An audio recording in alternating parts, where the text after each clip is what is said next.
Hello guys, cellphone repair na ito sa pong no. Realme C2. Bali yung problema sini hindi siya ma-power or hindi matumok ya power button. Pero naka-charge man siya. Amo lang na iya problema. Hindi siya matumok ya power button.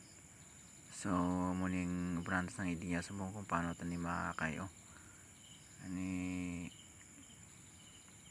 inapadalian na bikang tag-iya. So why kita kuhaan sang iya nga power flex. So muna yung sitwasyon sang iya nga power flex no. Ay bali kakas ng iya nga power button. So amo nang idea sa kung paano ta makayo ang unit ni madam. So shout out ulit sa tanan nga nagasuporta kang tanan tang videos. So padayon na kamo. Salamat gid sa inyo tanan. So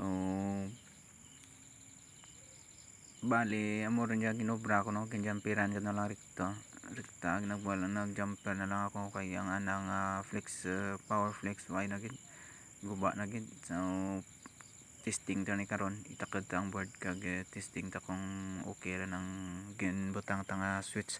Paligin bulaan ko ganira sa may lain nga cellphone ang switch na kag ginjamperan ko lang kang wire kag amo to nag okay rin nag on din ang unit. So pwede rin dyan mabalik ruman sa tagiya. Shout out gid sa nagpakayo ka dyan. Salamat gid sa pagsarig. So dyan lang gid ang dagat guys. Thank you gid.